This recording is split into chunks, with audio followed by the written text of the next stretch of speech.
24th Annual Boscov's Berks Jazz Fest in Reading, Pennsylvania. Catching up, well, from the iconic band Spyro Gyra, the one and only Jay Beckenstein. Thanks for being with us. Pleasure, Diane. I can't believe it was 40 years ago that all of this started to come together. I can't believe it either. I don't feel that old. No. but there it is.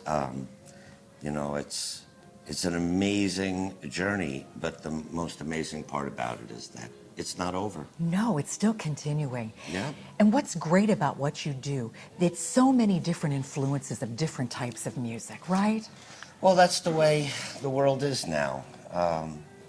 You know, I come from that generation that was the first to be introduced to world music and so many different styles of music and have the availability of so much music. So it was natural when we came along to start combining all sorts of great things. And jazz is a terrific foundation to do that with. It certainly is. Tell me about the band, because we were talking about how it truly is a band. Yeah, you know, I'm looking at the lineup for Berks here. They're all single artists, and that is the best way to get ahead in this business is to try to focus the attention on yourself. We're an unusual thing in that the attention, you know, I've gotten some, but it's really about a band and not me. And that's a completely different animal, and it has different rewards and different challenges. Yeah. 35 years, the anniversary of that fabulous song, Morning Dance. Yeah, what a freak that was. Whoever knew that anything could possibly do as well as that did. You know, that was a magical few months going into different towns and turning on the radio and hearing ourselves. That was a pretty amazing time. And we both have incredibly benefited from that time, and we've also survived it. How did that song come about? I do most of my writing on piano. I had an electric piano in my house. I had a lovely girlfriend. Her name was Paula. Uh-huh. And she would dance in the mornings while I practiced piano and came up with this nice little melody. And there it was in the morning, dancing. Wow. Morning dance. And who would have thought? Now, 35 years later, we're still talking about it. We're still talking about that song. Yeah. It's, no, of course I never would have thought. I never even had any idea that the band would make it past the single year. You know, Morning Dance was the second CD we did.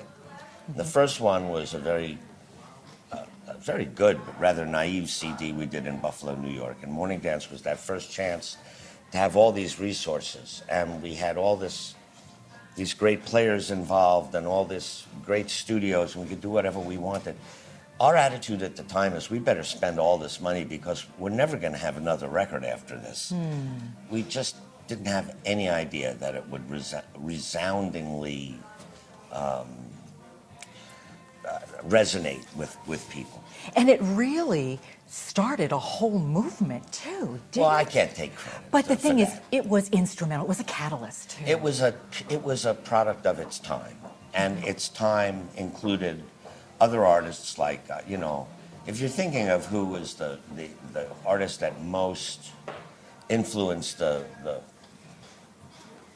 contemporary jazz scene and what became known as smooth jazz, really George Benson, much more than us. I give George a lot more credit for being the originator of the style. But you know, we were there. So was Chuck Mangione, so was Chick Corea, so a lot of really great people at the time that were experimenting with combining different music with jazz. We were just one of them. It was a wonderful time. I remember listening also to Diodato. And, yeah. Well, it was also a time where a lot of the machinery of the music business was much more open. You could have a radio station playing Jimi Hendrix and Miles Davis. You could have a record company that would say, yeah, we're going to like have Poco and Santana be next to Miles. Or, I mean, it was just a very unusual period of openness. And I don't believe today we would have much of a chance on standard Earth radio of ever having morning dance see the light of day. But fortunately, you know, the world is expanding once again, and the whole internet radio thing is allowing for a lot more flexibility, and hopefully it'll bring out the next morning dance. Yeah. And what you're doing with morning dance with the show today, tell me more about that. Well, part of the show is going to be a recreation of 4 morning dance tunes, pretty close to the record. It's just sort of a gesture to those people that have been with us for that length of time, sort of a thank you, a 35-year-old thank you letter at this point. And at first, the whole morning dance thing, and I mentioned this to the audience, you know, it didn't appeal to me. Going back 35 years and repeating yourself, it seemed like, gee, you know, thought we were past that. But in listening to the record has something. As you mentioned before, it has a joy to it. Yeah. And we've reconnected with it. It's really fun playing it. Yeah. And it's for another generation now, too, that joy. You know, we have it when it's passing on. The most recent recording was the Rhinebeck Sessions. Quite the antithesis of redoing morning dance. You know, we keep feeling, and maybe this is foolishness, but it's glorious foolishness. We keep thinking our best stuff is ahead of us. And every time we make a CD, we try to like find some new territory. And the Rhinebeck Sessions was a very jammed, improvisational, co-written record, which is the opposite of morning dance. Morning dance was a well thought out, highly rehearsed, tightly woven, and well planned record. And the Rhinebeck Sessions were 180 degrees in the other direction. Somehow playing all those years together, it came out sounding pretty tight, but it really was a different approach. Well, it's who you are, and it's an evolution, because like you said earlier, too, it is a journey. Well, hopefully, you know, one of the great things about being a jazz artist as opposed to a pop artist, we do some corporate dates with big pop artists like Chicago or Santana or Earth, Wind and Fire recently. And those guys have to play their hits. You know, they have to play 35, 40-year-old music. And we get up there and we play the music we wrote last month. Yeah. And it feels pretty free.